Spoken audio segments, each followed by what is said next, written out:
해외여행을 다녀왔더니 내 집이 감쪽같이 사라졌습니다. 현관 비밀번호는 바뀌어 있고 내 짐은 모두 버려졌으며 집주인은 모르는 사람으로 바뀌어 있었습니다.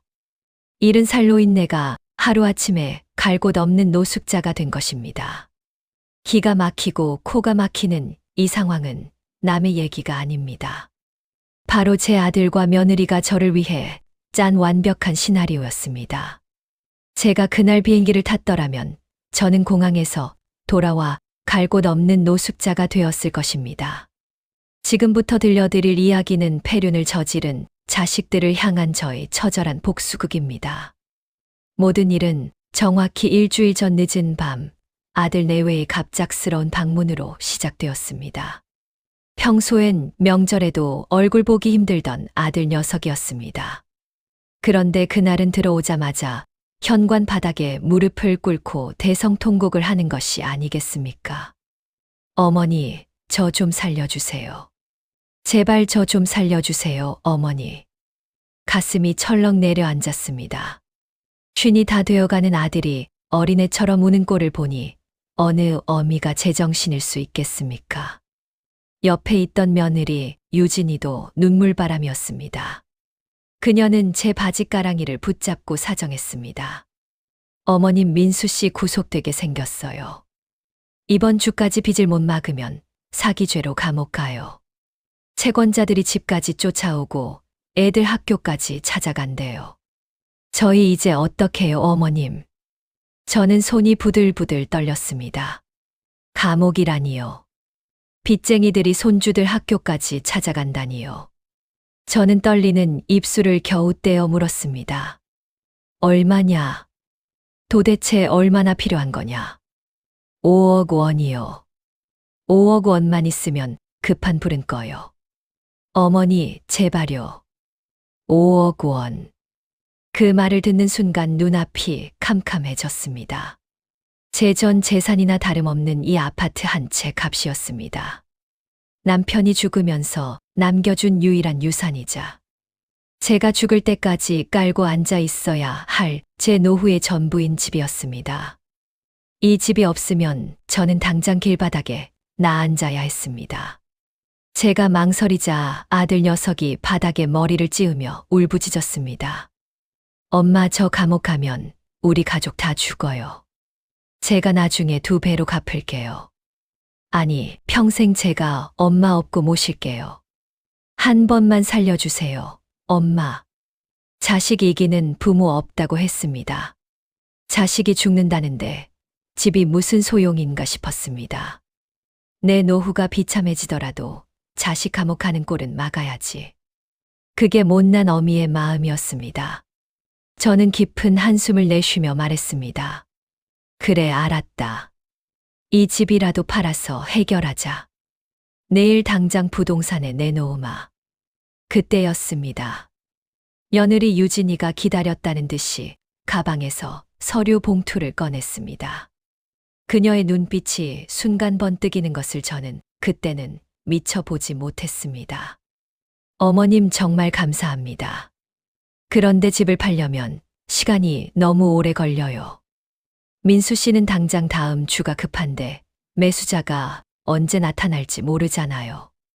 그럼 어떡하냐? 일단 이 집 명의를 민수 씨 앞으로 돌려주세요.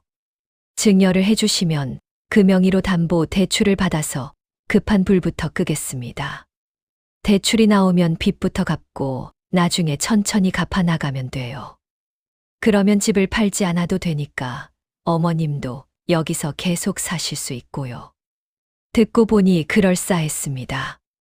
집을 남에게 파는 것보다 아들에게 명의만 넘겨서 대출받게 하는 게 낫겠다 싶었습니다. 집도 지키고 아들도 살리는 길이라고 생각했습니다. 무엇보다 며느리의 다음 말이 저를 안심시켰습니다. 복잡한 서류 절차나 증여세 문제는 제가 법무사 통해서 다 알아서 할게요. 어머님은 머리 아프게 신경 쓰실 것 없어요. 인감도장이랑 신분증만 주시면 제가 다 처리하겠습니다.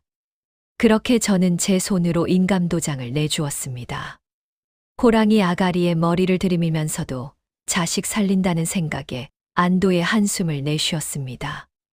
도장을 받아든 아들과 며느리는 연신 고개를 숙이며 감사하다고 했습니다.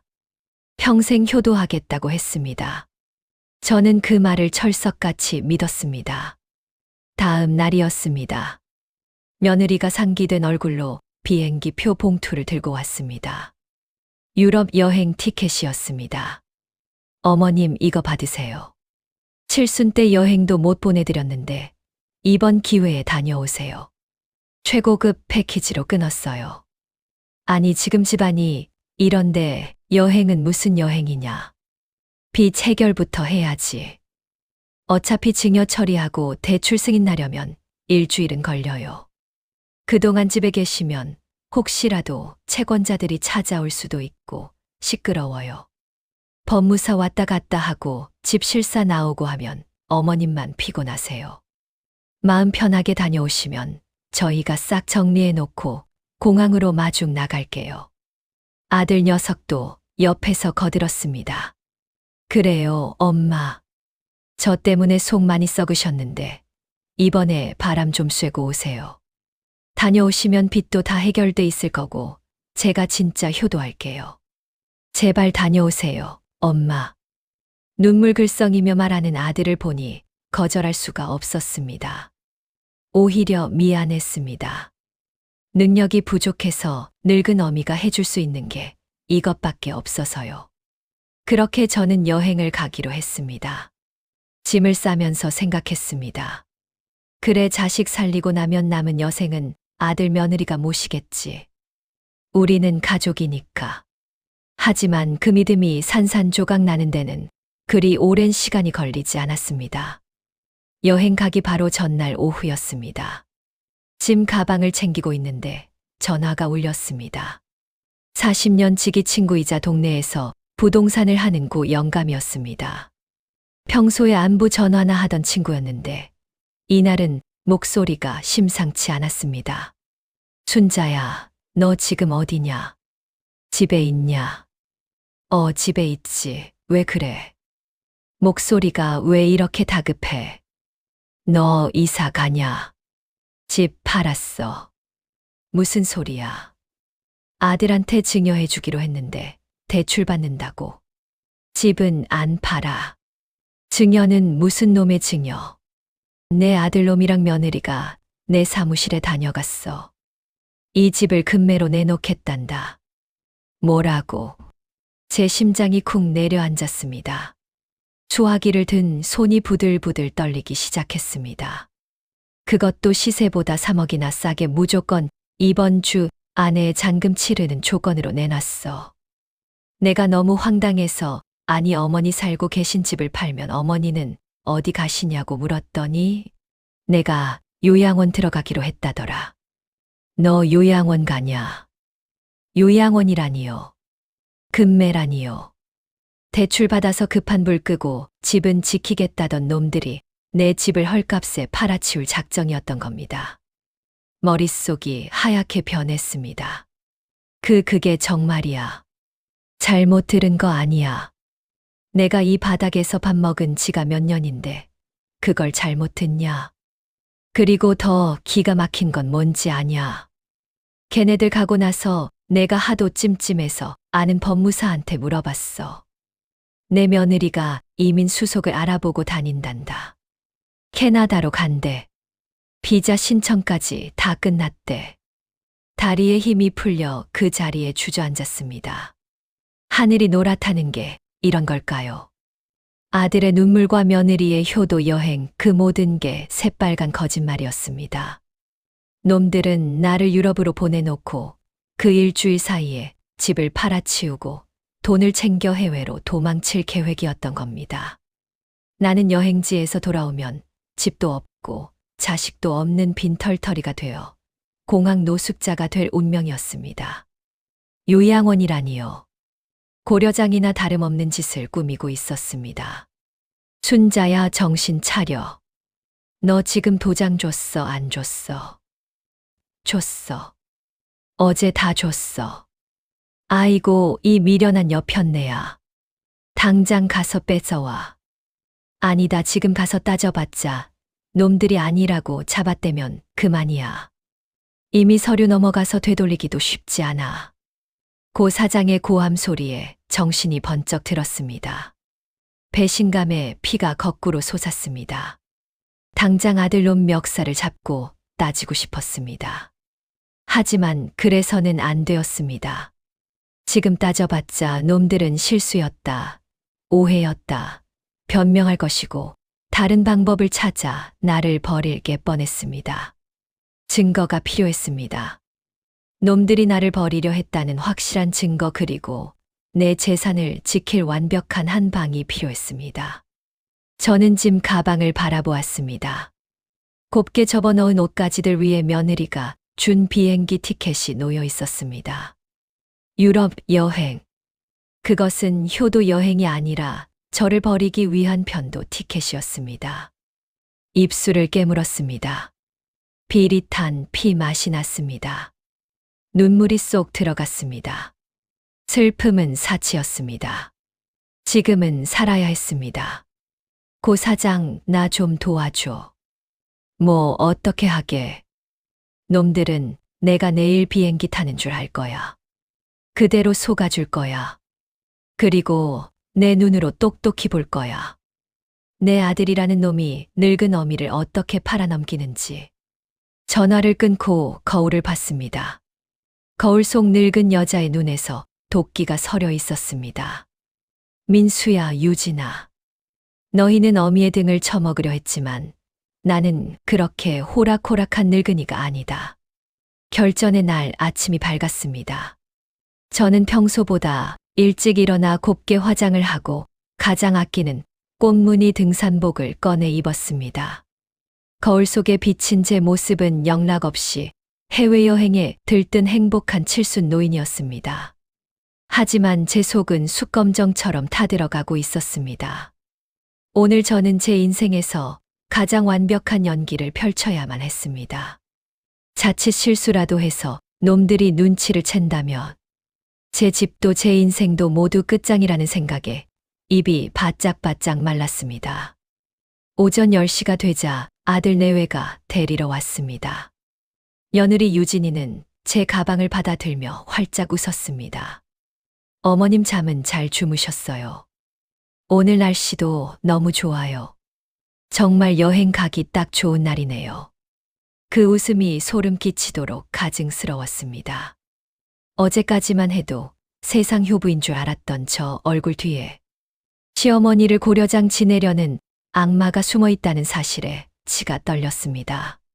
하지만 저는 더 환하게 웃어주었습니다. 그래, 고맙다. 내 덕분에 이 늙은이가 호강을 하는구나. 내 평생 비행기를 다 타보고 죽어도 여한이 없다. 아들 녀석은 운전대를 잡고 콧노래를 불렀습니다. 어미를 팔아넘기러 가는 길이 그리도 신이 나는지 묻고 싶었습니다. 인천공항으로 가는 1시간 내내 저는 며느리의 손을 꼭 잡고 있었습니다. 따뜻했습니다. 하지만 그 온기는 뱀의 피부처럼 차갑고 끈적하게 느껴졌습니다. 공항에 도착했습니다. 수많은 인파 속에서 우리는 출국장 앞으로 향했습니다. 이제 진짜 이별의 순간이 왔습니다. 며느리가 제 여권과 비행기 표가 든 힙색을 허리에 채워주며 말했습니다. 어머님 파셔서 맛있는 거 많이 드시고 구경 잘하고 오세요. 가이드분이 공항 안쪽에서 기다리고 계실 거예요. 도착하시면 꼭 전화하시고요. 아들 녀석이 저를 꽉 안았습니다. 엄마 잘 다녀오세요. 사랑해요. 그 사랑한다는 말이 비수가 되어 가슴에 꽂혔습니다. 저는 아들의 등을 토닥이며 속으로 말했습니다. 그래, 나도 사랑한다, 내 아들아. 그래서 너를 인간으로 만들어 주려고 한다. 비록 그 방법이 뼈를 깎는 고통일지라도 말이다. 저는 뒤도 돌아보지 않고 출국장 게이트를 향해 걸어갔습니다. 손을 흔드는 두 사람의 모습이 유리문 너머로 사라질 때까지 저는 완벽한 여행객이었습니다. 하지만 보안 검색대 줄에 서는 순간 저는 재빨리 고개를 숙였습니다. 그리고 화장실 표지판을 찾아 잽싸게 몸을 숨겼습니다. 화장실 가장 안쪽 칸에 들어갔습니다. 심장이 터질 것만 같았습니다. 저는 떨리는 손으로 가방을 열었습니다. 화려한 등산복을 벗어 던지고 미리 준비해둔 검은색 바지와 펑퍼짐한 점퍼로 갈아입었습니다. 모자를 눌러쓰고 마스크까지 쓰니 거울 속에는 초라한 청소부, 아줌마 같은 모습만 남았습니다. 아무도 저를 알아보지 못할 것이었습니다. 이제 놈들이 공항을 떠나기를 기다려야 했습니다. 10분이 지나고 20분이 지났습니다. 아마 놈들은 제가 비행기를 탔다고 확신하고 주차장으로 향했을 것입니다. 저는 조심스럽게 화장실을 빠져나왔습니다. 입국장 쪽으로 빙 돌아 택시 승강장으로 향했습니다. 수많은 택시들이 줄지어 서 있었습니다. 저는 맨 앞에 택시에 올라탔습니다. 기사님 수원으로 가주세요. 최대한 빨리요. 택시가 공항 고속도로를 달리는 동안 저는 부동산고 사장에게 문자를 보냈습니다. 작전 시작. 이제 돌이킬 수 없는 강을 건넜습니다. 1시간 뒤 택시가 제 아파트 단지 입구에 멈췄습니다. 익숙한 풍경이었지만 오늘은 마치 적진에 들어온 병사가 된 기분이었습니다. 저는 모자를 더 깊게 눌러쓰고 고개를 숙인 채 엘리베이터에 탔습니다. 다행히 마주치는 사람은 없었습니다. 도어락 비밀번호를 눌렀습니다. 띠리릭 소리와 함께 문이 열렸습니다. 텅 빈 집 안에는 정적만이 감돌고 있었습니다. 어제까지만 해도 제 온기로 가득 찼던 집이었습니다. 하지만 이제 곧 이곳은 탐욕스러운 짐승들의 소굴이 될 것입니다. 저는 신발을 벗어 들고 안방으로 들어갔습니다. 안방 한쪽 벽면을 가득 채운 붙박이장. 제가 혼수로 해왔던 자개장롱은 며느리가 촌스럽다고 갖다 버리라고 했지만 튼튼해서 버리지 않았던 그 장롱이었습니다. 그것이 오늘 저를 숨겨줄 유일한 요새가 될 줄은 몰랐습니다. 저는 장롱문을 열었습니다. 겨울 이불들이 차곡차곡 쌓여 있었습니다. 이불을 꺼내 한쪽으로 치우고 사람이 웅크리고 앉을 만한 공간을 만들었습니다. 나프탈렌 냄새가 코를 찔렀습니다. 저는 장롱 안으로 들어갔습니다. 어두컴컴하고 비좁았습니다. 무릎을 꿇고 앉으니 천장이 머리에 닿았습니다. 문을 닫았습니다. 완벽한 어둠이 찾아왔습니다. 문틈으로 들어오는 한 줄기 빛만이 바깥 세상과 저를 연결해주고 있었습니다. 얼마나 지났을까요? 다리에 쥐가 나고 허리가 끊어질 듯 아파올 때쯤이었습니다. 현관 쪽에서 띠리릭 소리가 들렸습니다. 놈들이 왔습니다. 어머님 집 비밀번호가 뭐였더라? 아, 맞다. 1234였지. 참 단순해서 좋아.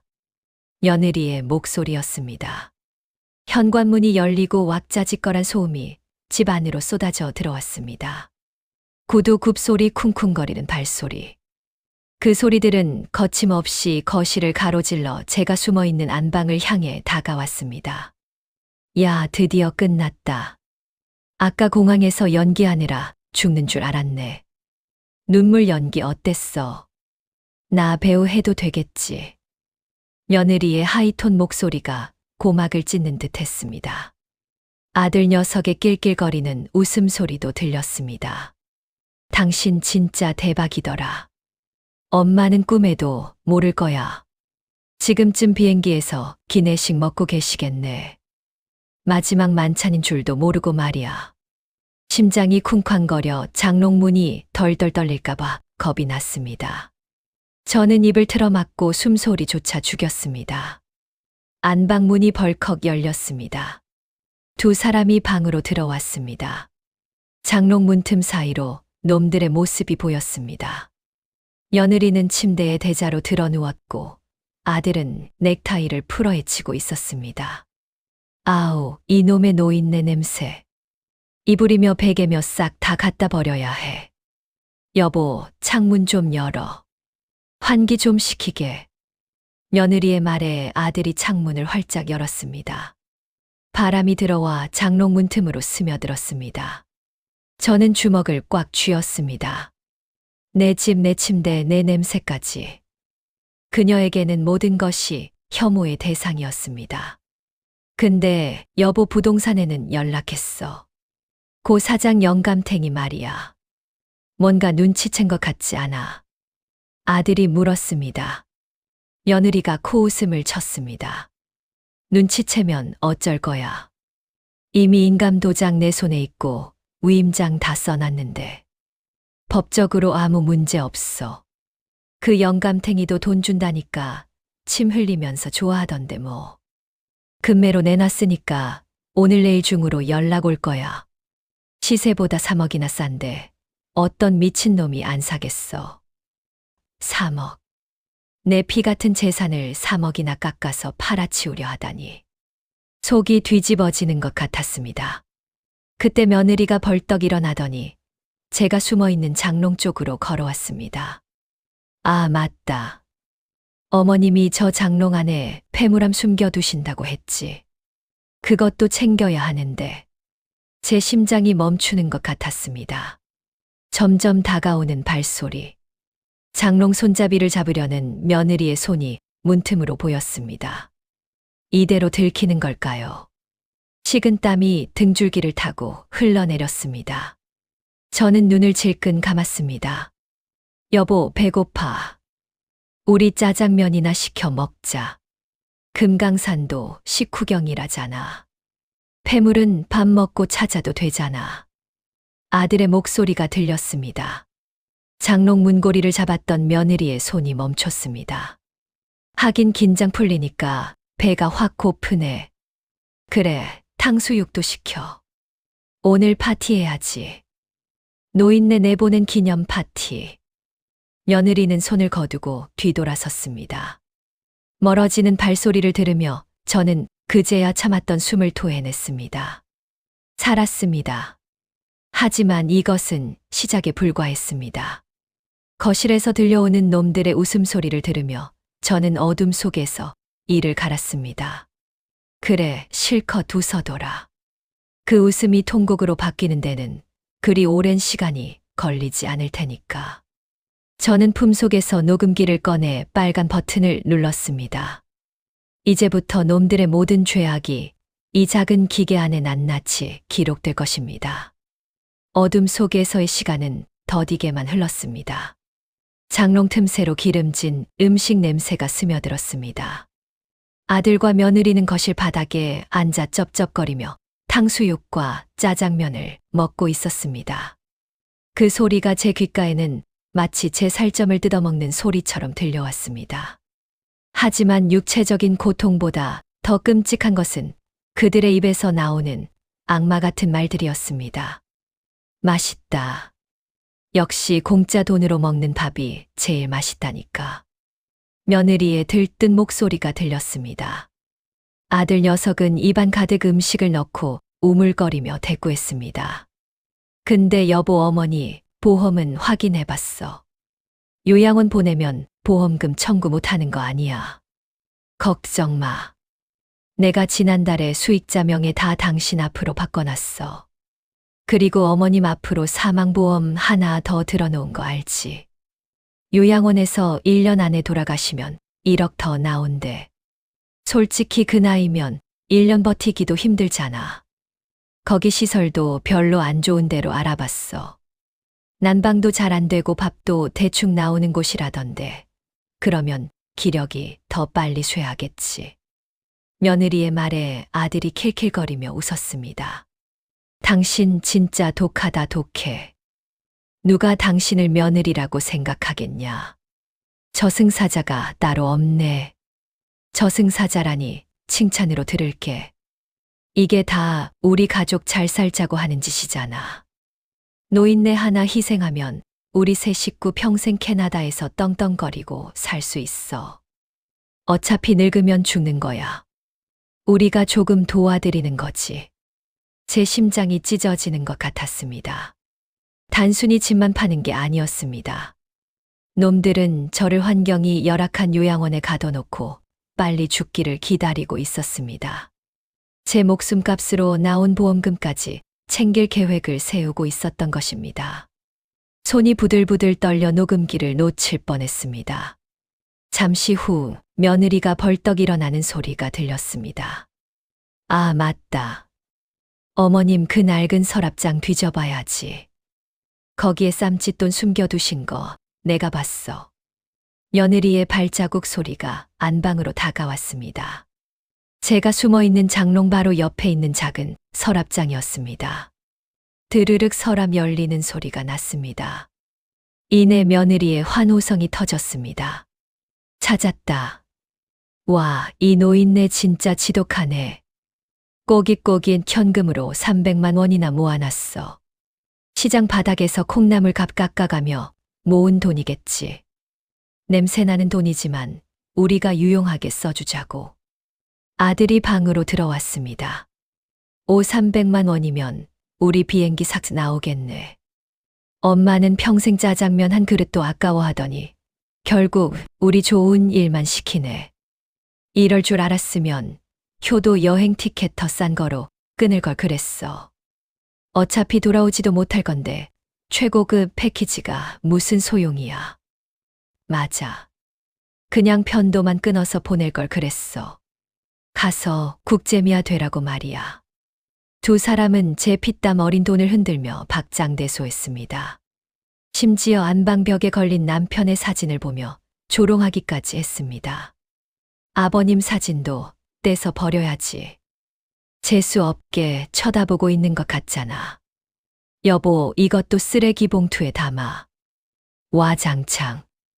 액자 깨지는 소리가 났습니다. 제 가슴도 함께 산산조각이 났습니다.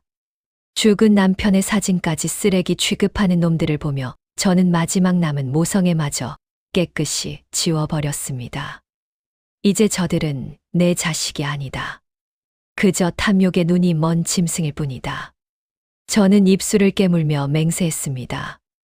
내일 아침 저 웃음소리를 반드시 피울음 소리로 바꿔놓겠다고 말입니다. 다음 날 아침이 밝았습니다. 아들과 며느리는 콧노래를 부르며 집을 치우는 척했습니다.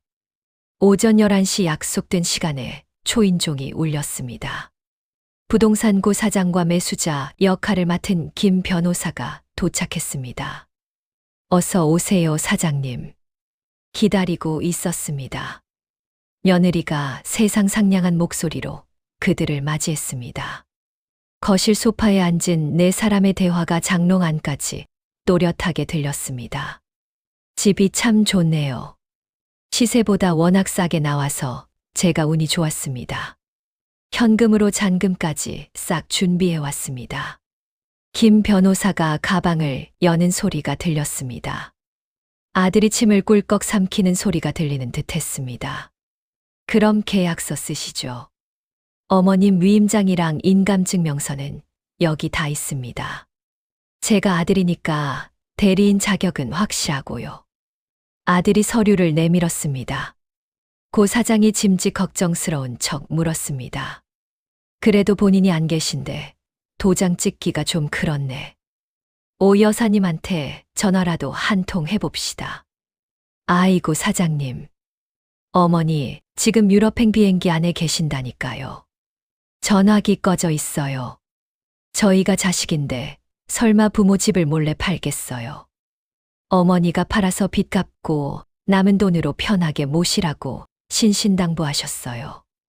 며느리가 능청스럽게 거짓말을 했습니다. 김 변호사가 시계를 보며 재촉했습니다. 제가 시간이 없어서요.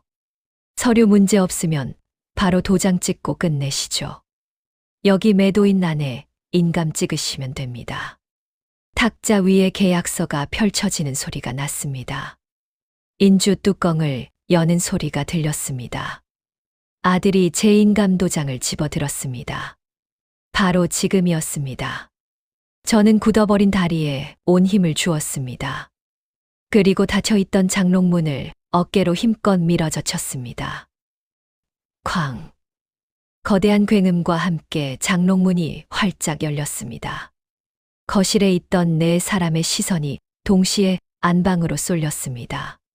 저는 이불 더미를 헤치고 천천히 걸어 나갔습니다. 밤새 웅크리고 있어 머리는 헝클어지고 옷은 구겨졌지만 제 눈빛만은 형형하게 빛나고 있었습니다. 누구 마음대로 내 도장을 찍어. 제 목소리가 천둥처럼 거실을 울렸습니다. 아들은 들고 있던 도장을 바닥에 떨어뜨렸습니다. 며느리는 비명을 지르며 소파 뒤로 넘어갔습니다. 어머니가 왜 거기서 나와요? 귀신이 아니다, 이년아. 내가 고려장 보내려던 시험이다. 저는 뚜벅뚜벅 걸어 나갔습니다. 아들은 얼굴이 사색이 되어 뒷걸음질 쳤습니다. 엄마, 분명히 비행기 탔잖아. 공항 배웅까지 했는데 어떻게? 비행기. 내가 미쳤다고 그 비행기를 타냐. 타는 순간 나는 노숙자가 되고 너희는 내 돈 들고 캐나다로 튈 텐데. 뭐라고요? 저는 품속에서 녹음기를 꺼내 탁자 위에 던졌습니다. 재생 버튼을 누르자 어젯밤 놈들이 짓거렸던 패륜적인 대화가 거실 가득 울려 퍼졌습니다. 노인네 하나 희생하면 우리 세 식구 평생 떵떵거리고 살아. 빨리 죽어야 보험금 1억 더 나오지. 냄새나는 돈이지만 유용하게 쓰자고. 며느리의 얼굴이 흙빛으로 변했습니다. 아들은 바닥에 주저앉아 벌벌 떨었습니다. 이게 무슨... 엄마 다 듣고 있었어. 그래. 이 장롱 안에서 한마디도 빼놓지 않고 다 들었다. 내 남편 사진 액자 깨트리는 소리까지 똑똑히 들었어. 저는 며느리를 노려보며 소리쳤습니다. 고 사장. 지금이야 들어오라고 해. 고 사장이 현관문을 열었습니다. 그곳에는 제복을 입은 경찰관 3명이 대기하고 있었습니다. 제가 장롱에 들어가기 전 미리 신고해 둔 것이었습니다. 현행범으로 잡기 위해 문 밖에서 대기하고 있었던 것입니다. 박민수 씨, 최유진 씨. 당신들을 존속 유기 예비 음모 사문서 위조, 그리고 존속 살해 미수 혐의로 긴급 체포합니다. 경찰이 수갑을 꺼내 들고 들이닥쳤습니다. 며느리가 발악하며 소리쳤습니다. 아니야, 이건 모함이에요. 우린 아직 도장도 안 찍었어.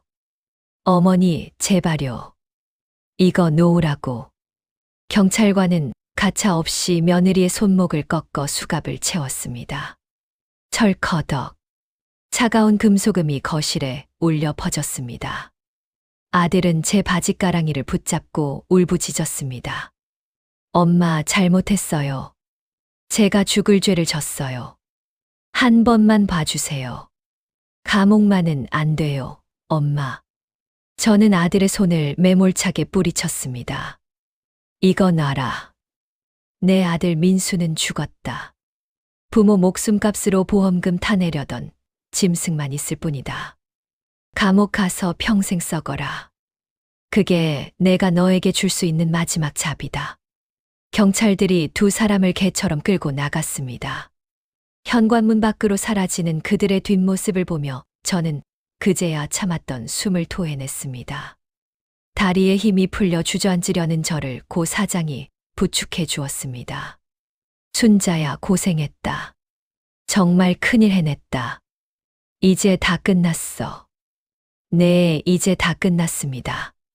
지긋지긋한 악연도 끔찍한 배신도 모두 끝이 났습니다. 한 달이 지났습니다. 아들과 며느리는 구속 기소되어 재판을 받고 있습니다. 보험 사기 미수 혐의까지 추가되어 중형을 피하기 어려울 것이라고 합니다.